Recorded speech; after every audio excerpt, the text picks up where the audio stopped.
Hello दोस्तों, स्वागत है आपका आपके अपने यूट्यूब चैनल बीसी वाली ज्ञान की गंगा में।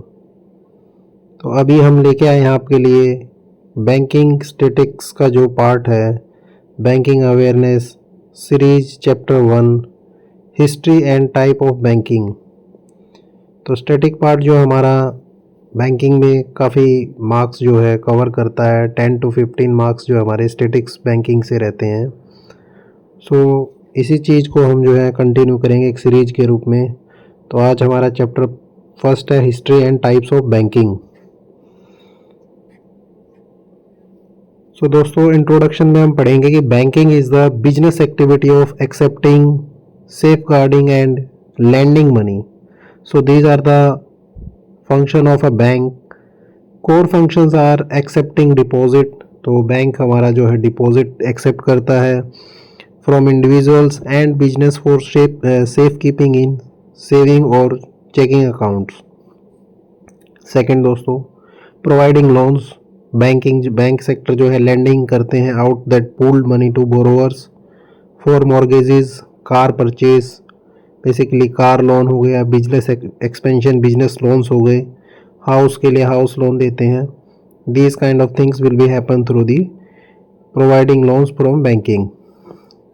Third is processing payments, managing transactions like wire transfers, check clearing, bill payments and credit card processing. So these are the functions.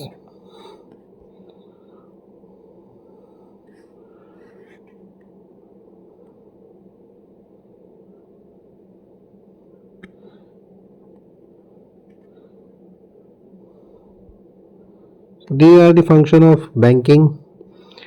Next, history of banking in India. The evolution of the Indian banking sector spans over 250 years, moving from loosely regulated private ventures under colonial rule to a highly digitalized state monitored system. The industry developed across three distinct historical phases. Basically जो हमारी banking की history है वो 3 phase में है।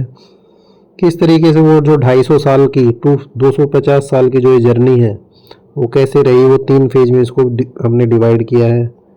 Phase 1 में हम पढ़ते हैं प्री इंडिपेंडेंस इरा 1770 से लेके 1947। 1770 के आसपास आपका आया था 73 में रेगुलेटिंग एक्ट। 1773 में आया था आपका रेगुलेटिंग एक्ट। रेगुलेटिंग एक्ट क्यों आया था? क्योंकि जो ब्रिटिश जो आपके लोग थे यहाँ पे रिप्रेजेंट कर रहे थे ईस्ट इंडिया कंपनी को, तो गवर्नर जनरल ऑफ जो 1773 के बाद गवर्नर ऑफ बंगाल जो बनाया गया उनको, तो उसके रीज़न यही थे कि जो उनके लोग थे वो काफ़ी करप्ट हो गए थे। उस करप्शन को रोकने के लिए उन्होंने ये रेगुलेटिंग एक्ट लेके आए थे। बट बैंकिंग के सेक्टर में जो है 1770 से 1947 में जो इतना सारा जो व्यापार हो रहा था, यहाँ से कच्चा माल जो है इंडिया से कच्चा माल ले जाके जो विदेशों में ले जाया जा रहा था, वहाँ का जो बेसिकली जो फर्निश्ड गुड्स थे उनको जो लेके इंडिया में आया जा रहा था और उनको महंगे दामों में बेचा जा रहा था। तो इसके रूप में जो है बैंकिंग की जो है काफ़ी सख्त ज़रूरत जो है हो रही थी। तो this initial period was characterized by a massive volume of private banks. Initial में ये प्राइवेट बैंक्स थे। फ्रीक्वेंट बैंक फेलियर्स, तो इसमें कुछ फ्रीक्वेंट बैंक्स का फेलियर भी हुआ and very low public trust, और लोगों का जो है ट्रस्ट नहीं था कि ये बैंकिंग क्या है, कल को भाग ना जाए या कुछ और ना हो जाए, तो कोई सिक्योरिटी उसमें नहीं नज़र आती थी।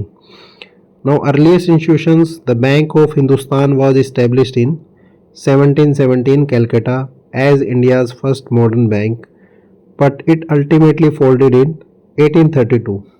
तो जो बैंक 1770 में स्टार्ट हुआ, अप्रोक्स 62 ईयर्स के बाद ये जो है बंद हो गया।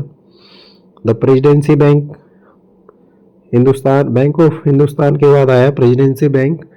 The British India Bank, British India Company founded 3 major provincial banking banks, the Bank of Bengal, 1806 renamed is 1809, the Bank of Bombay 1840 and Bank of Madras 1843। दोस्तों ये जो तीनों बैंकों के जो नाम दिए हैं, जो प्रोविंशियल बैंक है वेस्ट बंगाल का, बॉम्बे का और मद्रास का, तो इनका जो ईयर या इनकी क्रोनोलॉजी जो है पेपर में डायरेक्ट पूछ ली जाती है। सो इम्पोर्टेंट बनता है यहाँ से question, please be remember. Imperial Bank in 1921, the three presidency banks amalgamated to form the Imperial Bank of India. So basically ये जो तीनों प्रेसिडेंसी बैंक थे ये 1921 में इनका जो है मर्जर हो गया और ये as a commercial entity with limited central banking powers. तो ये एक सेंट्रल उस समय के जो आज का जो हमारा आरबीआई है उस समय Imperial Bank of India as a central bank को जो है उसकी तरह काम कर रहा था। Now birth of the RBI following recommendation. पहले तो इंपीरियल बैंक कब बना? 1921 में। किसके अमलगेशन से बना? प्रेसिडेंसी बैंक्स, 3 प्रेसिडेंसी बैंक्स थे उससे बना। फिर है आपका बर्थ ऑफ आरबीआई। अब आरबीआई का जो जन्म कैसे हुआ? ये थे एक हिल्टन यंग कमीशन। उन्होंने रिकमेंडेशन दी कि आरबीआई ऑफ या Reserve Bank of India was establish in 1935 under the RBI Act of 1934 to manage currency and credit. उस समय इन्होंने करेंसी को मैनेज करना था और क्रेडिट कैसे करना है इस प्रोसीजर को उनको फॉलो करना था। Now phase 2 is post independence. तो जो अभी हमने फेज 1 पढ़ा वो था आपका pre independence. Now post independence and nationalisation era is 1947 to 1991. After gaining independence, the government of India transitioned banking from serving elite merchant circles into a tool for mass social and rural economic development. हमने स्वतंत्रता हासिल कर ली, government of India ने अपना transition किया banking का, service एलाइट्स merchant, जो merchant थे, जो उनके एलाइट्स थे, जो काफ़ी जो रिच पीपल थे, तो पहले बैंक उनका ज़्यादा पैसा जो अपने बैंक्स में रखते थे सिक्योरिटी के तौर पे, into a tool for mass social and rural economic development. और वहीं से जो है टैक्स के रूप में जो भी पैसा आता था या जो भी उन पैसों से जो है उनको इंटरेस्ट मिलता था उससे वो लोग रूरल इकोनॉमिक डेवलपमेंट जैसी चीज़ों में उनका इनिशिएटिव लेते थे। State control over RBI. The central bank was formally nationalise on 1 जनवरी 1949। तो आरबीआई जो है सेंट्रलाइज कब हुआ? वो हुआ 1 जनवरी 1949 को। Bringing it's governance entirely under the state. और इस समय जो ये कंप्लीटली अंडर द स्टेट के पास आ गया। Now the rise of SBI. Under the SBI Act of 1955, जो आरबीआई का जो एक्ट था एसबीआई का act of 1955, the government took a major stake in the Imperial Bank of India, renaming it as it is the State Bank of India। तो imperial bank ही जो है आगे जाके आपका स्टेट बैंक ऑफ इंडिया बन गया। दूसरे शब्दों में कहें कि तो इंडिया की तिजोरी का नाम है SBI. Now the 1969 first wave, जो 1969 में एक फर्स्ट वेव आई, prime minister Indira Gandhi nationalise 14 major private commercial banks that held deposit exceeds 50 crores. This forced credit allocation towards agriculture and small industries। तो 1969 में सबसे पहले 14 जो आपके 14 कमर्शियल बैंक थे उनका नेशनलाइजेशन कर दिया, राष्ट्रीयकरण कर दिया गया। और ये 14 जो वो बैंक थे जिनके डिपॉजिट जो है 50 करोड़ से ज़्यादा था, ये लोग 50 करोड़ रुपये से ज़्यादा जो है डिपॉजिट हैंडल करते थे। This force credit allocation towards agriculture and small industries. तो इन्होंने फोर्स किया क्रेडिट एलोकेशन, पैसा अलॉट किया एग्रीकल्चर और स्मॉल इंडस्ट्रीज को। तो यहाँ से हमें एक चीज़ फिर पता चलती है कि इस समय जो 5 ईयर प्लान था वो आपका इंडस्ट्री के ऊपर फोकस कर रहा था। Now 1980 second wave, the government nationalise 6 more private banks placing over 90% of India banking sector asset under direct public ownership. तो यहाँ डायरेक्ट पब्लिक ऑनरशिप दे दी गई 1980 के अंदर, जहाँ place over 90% of India banking sector जो है कि उसके एसेट यहाँ थे। जो 6 बैंक थे इनको, प्राइवेट बैंकों को भी सरकारी बैंक नेशनलाइज कर दिया गया। Rural outreach, in 1975 the government introduce regional rural banks RRBs। RRB का जो रीजनल रूरल बैंक्स का जो है स्टार्ट हुआ था आपका 1975 में।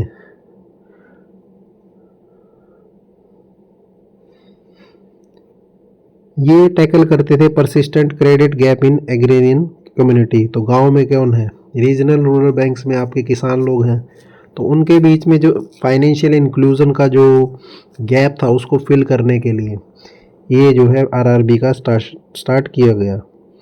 Now phase 3 is liberalisation and the digital LPG era 1991 present. Economic stagnation in 1991 triggered massive structured adjustment programs, fundamentally altering the operating framework of Indian financial institutions. Narasimha committee reform, Narasimha committee जो है reform आया, उसमें उन्होंने the landmark Narasimha committee जो है उसका report का introduce किया मार्केट ड्रीवन रिफॉर्म्स।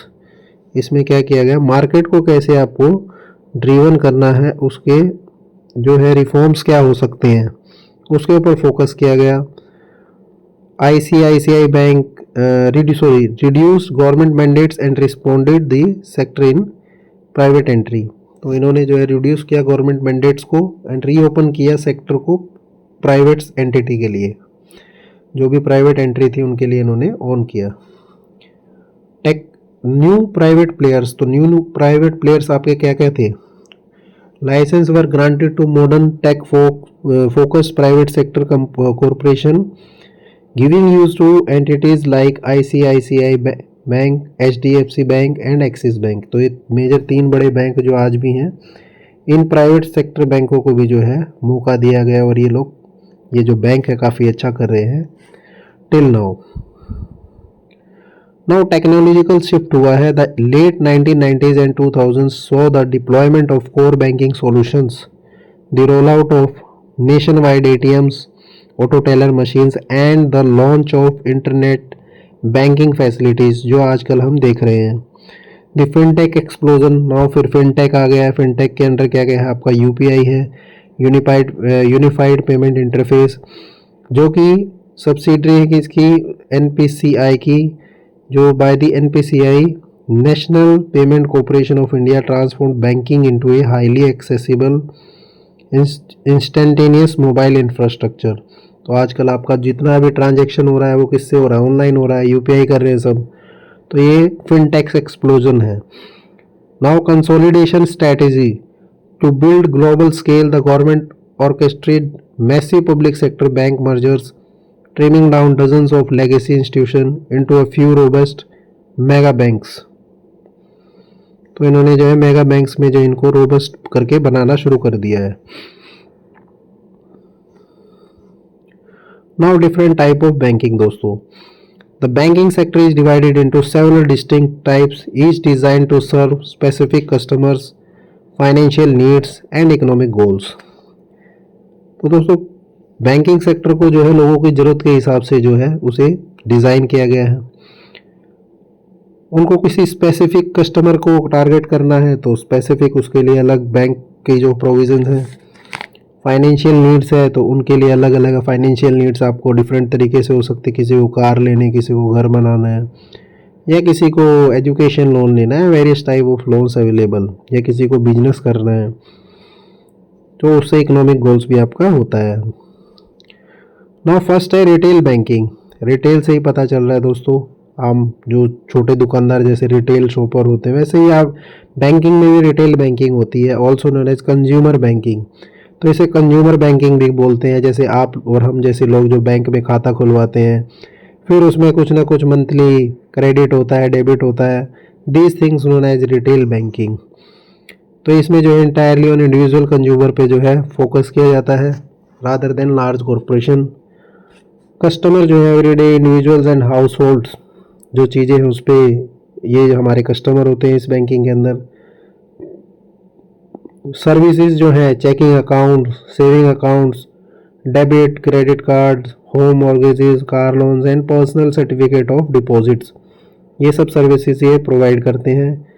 डिलीवरी में इनका provided through physical local branches, automated teller machine and mobile application. इससे ही जो आजकल डिलीवरी हो जाती है, आपको जो जहां आपको ट्रांजैक्शन करना है आप through ATM machine, mobile application with physical local branches से भी आप जो है अपने ट्रांजैक्शन कर सकते हैं। सेकंड है दोस्तों commercial banking. This type provide tailored financial infrastructure to business to help them manage daily operation and fund growth. तो जो भी कमर्शियल एंटिटीज़ होती है उनको जो है फाइनेंशियल इंफ्रास्ट्रक्चर बिजनेस के लिए प्रोवाइड किया जाता है। वो उनको हेल्प करता है मैनेज करने के लिए daily operation and fund growth के लिए। कस्टमर कौन कौन रहेंगे कमर्शियल बैंक में? स्मॉल बिजनेसेस वाले, जो आपके रिटेल शॉपर्स हैं। आपने आजकल देखा होगा हर दुकान के पास जो है आप QR कोड जो सॉरी QR कोड जो है आप लगा के रखा है, UPI, भीम पे, गूगल पे, फोन पे। तो ये सब क्या है आपके ये कस्टमर्स हैं। मिड साइज एंटरप्राइजेज, या कोई मिड साइज जो है एंटरप्राइज है, या फिर लार्ज कॉर्पोरेट एंटिटीज़ हैं, तो ये सब आपके कस्टमर रहते हैं। सर्विसेज जो है बिजनेस चेकिंग अकाउंट्स, बिजनेस के जो अकाउंट्स उनको चेकिंग करना, line of credit, equipment financing, commercial real estate loans, trade finance and foreign exchange management, ये सब इनकी जो है सर्विसेज रहती हैं। तो सर्विसेज जो है याद करने के लिए फॉरेन एक्सचेंज है आपका, ट्रेड फाइनेंस है, रियल एस्टेट लोन्स हैं, finance real estate sorry commercial real estate, and ये आपके इक्विपमेंट है। नाउ रोल, इनका रोल क्या है? Role acts as the primary driver of corporate credit and economic liquidity के लिए। और थर्ड इज दोस्तों इन्वेस्टमेंट बैंकिंग। आप इन्वेस्टिंग बैंकिंग से आप समझ रहे हो कि इसमें इन्वेस्ट किया जाएगा किसी न किसी कंपनी में, किसी बैंक में। So investment bank do not accept traditional deposits, instead they operate in global financial market to assist complex organization, customers, corporations, institution, investors and sovereign governments।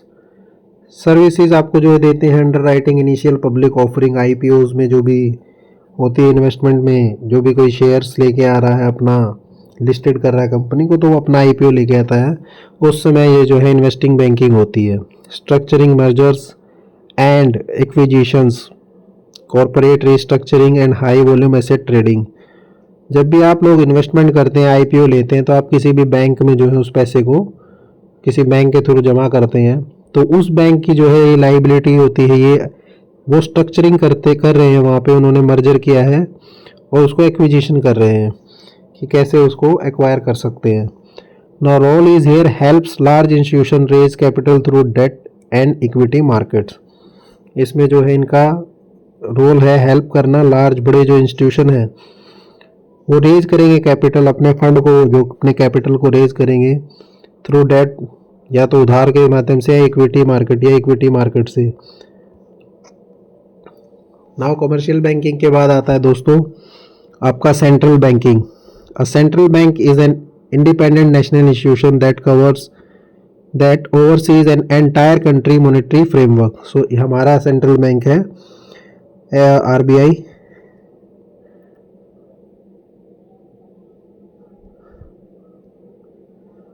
तो हमारा सेंट्रल बैंक है RBI में हम जो सब एक्टिविटी करते हैं। एग्जाम्पल द फेडरल रिजर्व, जो US में जो है फेडरल रिजर्व है, इंडिया में bank reserve Bank of India, and Europe में यूरोपियन सेंट्रल बैंक है। सर्विसेज करते हैं managing national currency supply, currency की सप्लाई को, सेटिंग बेंचमार्क इंटरेस्ट रेट्स, जो भी आपकी एमपीसी जो है मॉनेटरी पॉलिसी ऑफ कमेटी, उसमें जो है ये सब डिसीजन लिए जाते हैं कि आपका रेपो रेट क्या रहेगा। ठीक है, रेपो रेट बताते हैं वो लोग। सीआरआर कितना रहेगा, रिवर्स रेपो रेट क्या रहेगा, और आपका जो है एसएलआर क्या रहेगा, देन बैंक रेट आपका क्या रहेगा। तो ये सब आपसे जो है इनके बारे में पूछते हैं। तो ये सेंट्रल बैंकिंग के अंडर जो आपकी चीज़ें आती हैं। Now private banking and wealth management, this is the highly personalised tier of banking dedicated to high net worth individuals. अब जिसके पास अपनी अपनी नेटवर्थ ज़्यादा है तो वो भी अपना जो है बैंकिंग करना चाहेंगे, पैसा इतना घर में थोड़े लेके बैठेंगे। तो उसके लिए उन्होंने क्या किया, this is the highly personalised tier of banking dedicated to high net worth individuals. Now customer क्या होंगे, अल्ट्रा वेल्थी होंगे, individuals and families with significant investable assets. Services होंगे आपके customise investment portfolios, tax optimisation strategies होंगी, state planning हो गया and philanthropic management. ये सब सर्विसेज जो है आरबीआई या कोई भी जो प्राइवेट बैंकिंग है, वेल्थ मैनेजमेंट है, वो उसमें करते हैं। वो कस्टमाइज करते हैं कि मैं जो है पर्टिकुलर रिसीवर सेक्टर पे काम करना है, तो वो अपना एक पोर्टफोलियो बनाते हैं।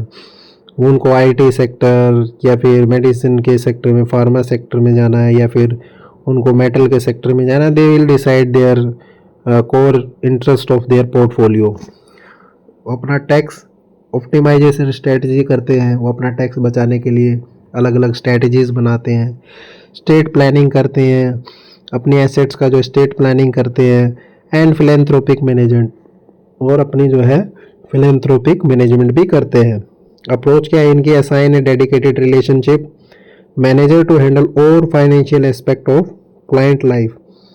इसमें ये असाइन करते हैं एक डेडिकेटेड रिलेशनशिप किसके साथ, मैनेजर टू हैंडल और financial aspect of a client life. वो पूरे क्लाइंट की पूरी लाइफ को के एस्पेक्ट को समझता है इसमें। Now cooperative and rural banking, तो ये आपका गांव में होता है या फिर सोसाइटीज़ का कोऑपरेटिव बैंक होता है। रूरल बैंकिंग आपकी गांव में होती है। तो these are the commonly based institution focused on financial inclusion rather than maximising corporate of profits.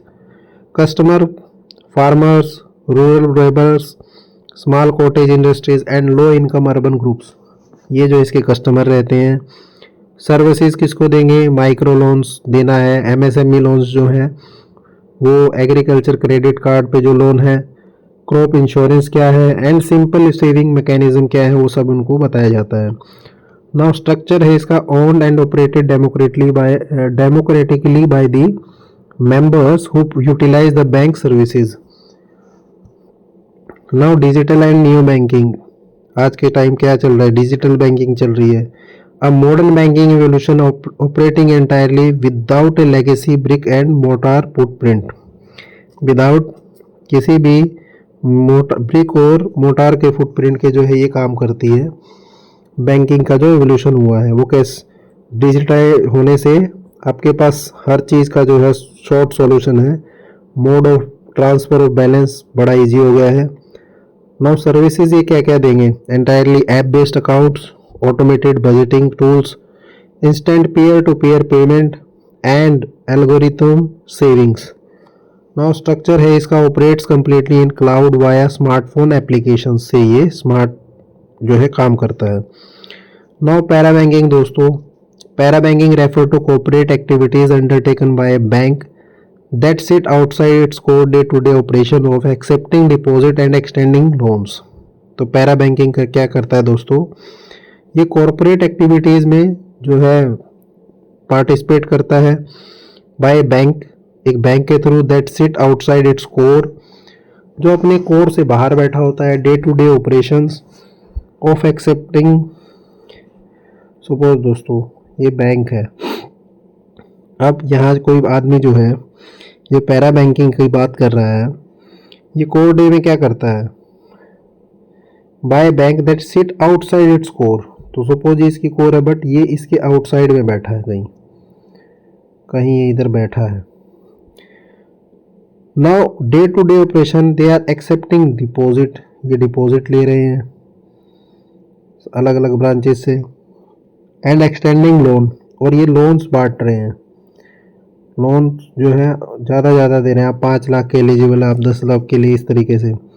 Bank engages in these financial ventures, तो बैंक जो है इसमें इंगेज है फाइनेंशियल वेंचर में, आइदर डायरेक्टली और by establishing specialised subsidiary companies. Now core offerings क्या है इसकी? सेलिंग इंश्योरेंस पॉलिसीज, तो पैरा बैंकिंग क्या कर रहे हैं? इंश्योरेंस पॉलिसीज को बेच रहे हैं। Mutual fund distribution, mutual fund बेच रहे हैं। पोर्टफोलियो मैनेजमेंट कर रहे हैं, क्रेडिट एंड इशुएंस कर रहे हैं, and operating stock broking units. Now primary objective is to diversify revenue streams and generate non interest fee income by leveraging an existing customer base. तो इनका प्राइमरी जो objective है दोस्तों, उस ऑब्जेक्टिव में इनका काम है डाइवर्सिफाई करना रेवेन्यू की स्ट्रीम को, जो जहाँ से रेवेन्यू आ रहा है, जो धारा बह रही है रेवेन्यू की, उसको और बड़ा करना है। And generate non interest fee income, और उनको जो है बिना ब्याज के दर वाले जो है इनकम चाहिए बाय लेवरेजिंग, जिसमें ये लेवरेज दे सकें। मान लो आप एक चीज़ 10 रुपये में खरीद पाते हो, अब आपको लेवरेजिंग देंगे कि आप 10 रुपये में 5 चीज़ खरीदो। एंड एग्जिस्टिंग कस्टमर बेस, और वो भी किसके बेस पे? कि आप हमारे पुराने कस्टमर हैं, उसके बेस पे। ना दोस्तों narrow banking is a conservative model where a bank places its collected customer deposit strictly into risk free highly liquid assets rather than issuing traditional loans. तो सबसे सेफेस्ट जो बैंकिंग है वो आपकी नैरो बैंकिंग है, जो रिस्क बिल्कुल नहीं लेना चाहती है। कोर ऑफरिंग क्या है इसमें? Sourcing safe checking and saving accounts while channeling 100% of those funds into government bonds and high grade treasury bills। तो ये गवर्नमेंट बॉन्ड इशू करेंगे या उसमें पैसा लगाएंगे। हाई ग्रेड ट्रेजरी बिल्स, जो ट्रेजरी बिल्स होते हैं उसके ऊपर ये लोग काम करेंगे। ना दोस्तों यह क्वेश्चन आता है कि ट्रेजरी बिल क्या है। सपोज ये एक एक्स पर्सन है और ये एक वाई पर्सन है। ये सपोज कोई शॉप है, इस बंदे ने एक्स ने कुछ शॉपिंग किया और ये वाई के पास आया, लेकिन ये इसने मान लो 1000 रुपये की चीज़ खरीदी, लेकिन इसके पास 1000 रुपये नहीं है। तो एक्स ने बोला कोई बात नहीं, आप हमारे पुराने कस्टमर हैं। वाई ने बोला एक्स को कि आप हमारे पुराने कस्टमर हैं, तो आप हमें नेक्स्ट टाइम दे देना, तो उसके बदले में आप ये नोट साइन कर दो। तो उन्होंने ये ट्रेजरी बिल टाइप साइन कर दिया। अब ये बिल को लेके इन्होंने, ये जो शॉप है इसको आ गई पैसे की ज़रूरत, तो इस पैसे की ज़रूरत के लिए इसके पास पैसे कम पड़ रहे हैं, तो इसे पता चला कि इसके पास तो क्या है, ट्रेजरी बिल है। तो ये बैंक के पास आया और बैंक को बोला कि बैंक जी हमें चाहिए लोन, ये हमारे पास है रसीद ट्रेजरी बिल। ट्रेजरी बिल में एक डेट रहेगा कि इस डेट को आपको पैसा देना है। तो on behalf of that returnable debt bank आपको जो है जितने अमाउंट के आपको ट्रेजरी है उसके हिसाब से आपको जो है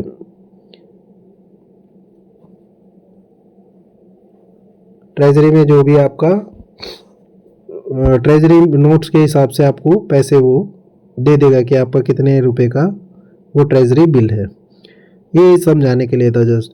now narrow banking is a conservative model where a bank place its collected customer deposit strictly into risk-free, highly liquid asset rather than issuing traditional loans. So I think we already covered this. Now, primary objective is to completely eliminate the risk of non-performing asset. NPAs को इनका कम करना है, इसलिए कौन सी banking अच्छी है? Narrow banking. Narrow banking के through आप क्या कर सकते हैं? NPA को, नॉन परफॉर्मिंग एसेट को कम कर सकते हैं एंड बैड लोन्स को।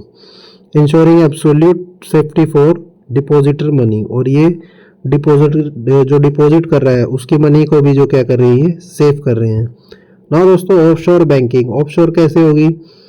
ये मेंटेन करती है account in a financial institution located outside the depositor country. Suppose आपको जो है दुबई में यहाँ से जो आपका कुछ बिजनेस चल रहा है तो आपको वहाँ पैसा ट्रांसफ़र करना है या वहाँ से यहाँ करना है, तो उसके लिए ऑफशोर दोस्तों बैंकिंग होगी। तो टिपिकली इन्हें लो टैक्स लो होगा और हाईली कॉन्फिडेंशियल फॉरेन जुरिडिक्शन, और हाईली जो है आपकी कॉन्फिडेंशियल फॉरेन जुरिडिक्शन रही आपको मिलेगी।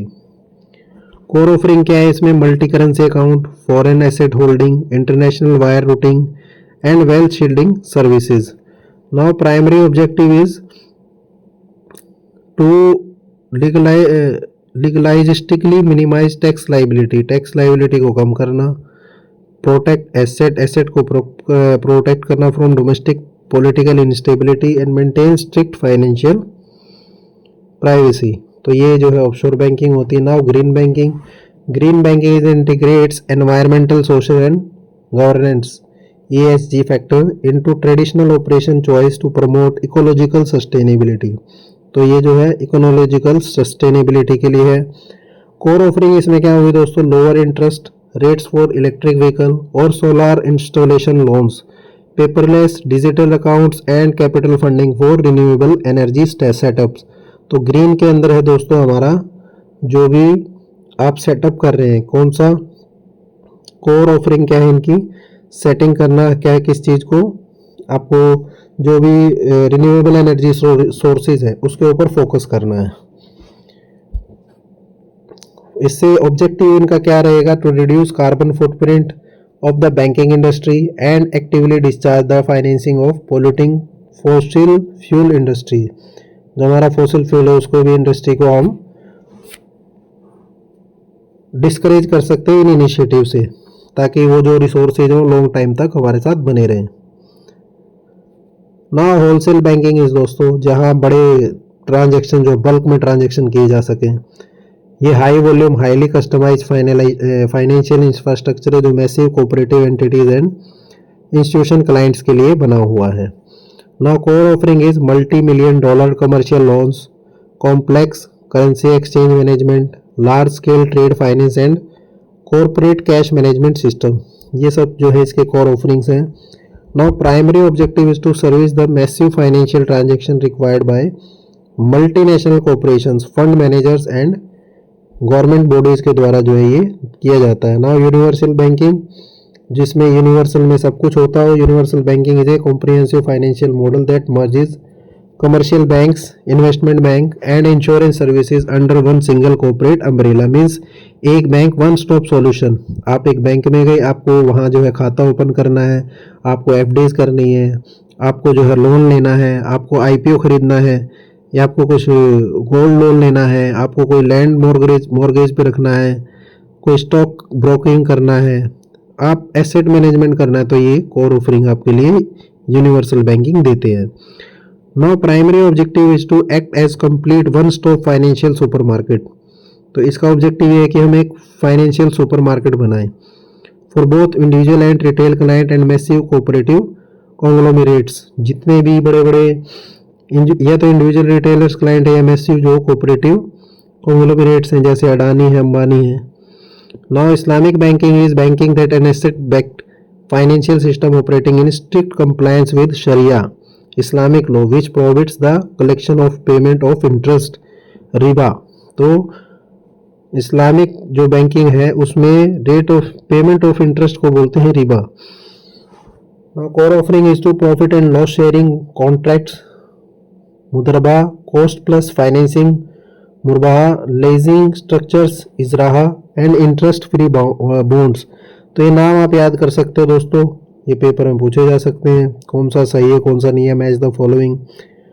Primary objective to provide ethical service financial services where risk and rewards are shared equally between the bank and the customer, avoiding speculative gambling घरार। Now merchant banking में दोस्तों जो भी मर्चेंट है उनको जो है specialise advisory and capital raising services जो है टेलर्ड की जाती है for corporate entries. Unlike traditional entries they do not provide routine checking और saving facility to general public.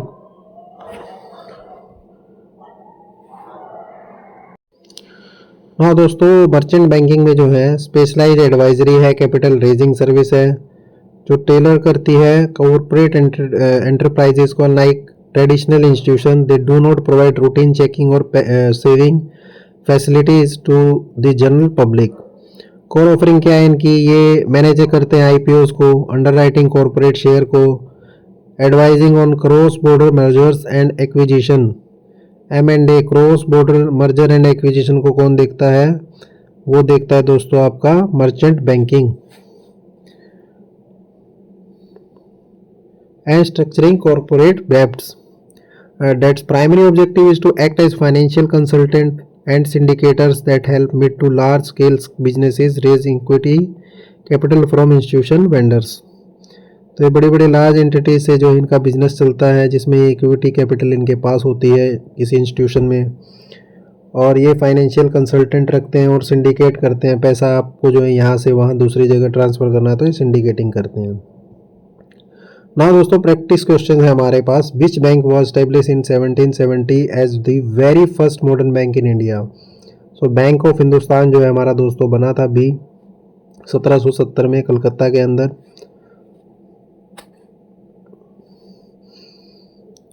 Making the commercial bank in Indian history, why other are incorrect, the Imperial Bank was formed in 1921 and the Bank of Bengal was formed in 1806 and 1809 में उसका नाम change हुआ, कैलकाटा हुआ।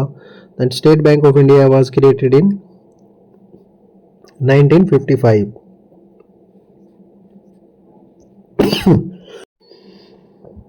इसके बाद आते हैं दोस्तों नेक्स्ट क्वेश्चन पे।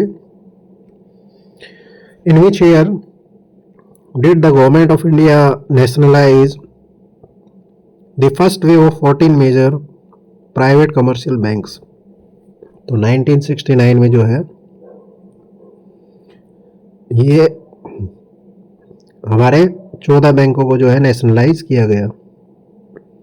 प्राइम मिनिस्टर थी उस समय इंदिरा गांधी जी, जिन्होंने ये डायरेक्ट किया, जिसका 50 करोड़ से ज़्यादा जो है टर्नओवर है, दे विल बी काउंटेड, जिन पे पास 19 जुलाई 1969 को इन्होंने ये credit towards rural and agriculture sector के लिए इन्होंने 14 मेजर कमर्शियल बैंकों को जो है ड्राइव के लिए चूज किया। वाई दर आर इनकरेक्ट, 1949 में नेशनलाइज हुआ था आपका आरबीआई का, 1955 में नेशनलाइज क्रिएशन हुआ था एसबीआई का from bank Imperial Bank of India से, and 1980 was the second wave of nationalisation which took over 6 more banks. तो 14 + 6 20 बैंक्स का जो है ऐसे 2 फेज में नेशनलाइजेशन हुआ था। नाउ प्रैक्टिस क्वेश्चन के अंदर नेक्स्ट क्वेश्चन है, the Imperial Bank of India was constituted and renamed as which institution in 1955। So that is State Bank of India. State Bank of India के नाम से उसको बनाया गया था। उससे पहले ये जो 1808 में आपका बैंक ऑफ बंगाल जो भी था, प्रेसिडेंसी बैंक्स बंगाल, 1940 में आपका आया था बैंक ऑफ बॉम्बे, और 1943 में आया था आपका बैंक ऑफ मद्रास। तो ये तीनों बैंकों का अलग अलग डेटा है। Now which type of banking operate under a conservative model where 100% of deposits are invested strictly in risk free government securities rather than commercial loans. तो नैरो बैंकिंग आपका जो है आंसर होगा दोस्तों, क्योंकि नैरो बैंकिंग जो है रिस्क फ्री इन्वेस्टमेंट करती है पोर्टफोलियो में, तो जिससे नेशनल नॉन परफॉर्मिंग एसेट्स को रिड्यूस कर देती है, एलिमिनेट कर देती है। तो narrow banking will be the 100% of depositor investor strictly in risk free government. A bank that sells insurance company, mutual fund and credit card alongside its core business is engaged in which type of banking activity। तो दोस्तों ये होगी आपकी para banking. Para banking के अंदर जो आप इस तरीके की बैंकिंग करते हैं जिससे आपको आप नॉर्मल जो क्रेडिट एक्सेप्टेंस और से जो भी आप इशू करते हैं या आप एक्सेप्ट करते हैं, उसके बाद ये सब चीज़ें भी जो लोन देना, म्यूचुअल फंड, क्रेडिट कार्ड, ये सब बैंकिंग वाला पैरा बैंकिंग रहेगा। Now which banking system operate in strict compliance with शरिया। तो दोस्तों शरिया इस्लामिक बैंकिंग है। What is the primary customer base and focus of wholesale banking. तो होलसेल बैंकिंग में आप क्या करते हैं, large corporate entities, multinational and institutions जो हैं उनको आप बेस बनाते हैं। प्राइमरी कस्टमर आपके large corporate entities, multinational and institution, जहाँ बल्क में जो है आपको ट्रांजेक्शन्स करना होता है। Now which institution was formed in 1921 by amalgamated the three British colonial presidency bank, Bengal, Bombay and Madras. So ये हमारा इंपीरियल बैंक ऑफ इंडिया जो है इसमें बना था 1921 में। So thank you so much दोस्तों, ये था हमारा सेशन। आपको कैसा लगा ये हमारा ज्ञान की गंगा पे जो है सेशन, हमारा आज पहला सेशन था ये बैंकिंग सीरीज़ पे। आई होप आपको अच्छा लगेगा। स्टैटिक बैंकिंग का पार्ट है, थोड़ा सा बोरिंग होगा बट यस क्वेश्चन इसमें से आते हैं दोस्तों। डायरेक्ट क्वेश्चन तो आते नहीं हैं बट थोड़ा सा आपको डाइवर्ट करके पूछ सकते हैं। So keep studying, be happy, keep safe your self. मिलते हैं नेक्स्ट एपिसोड में, नेक्स्ट सेशन में। तब तक के लिए थैंक यू, धन्यवाद।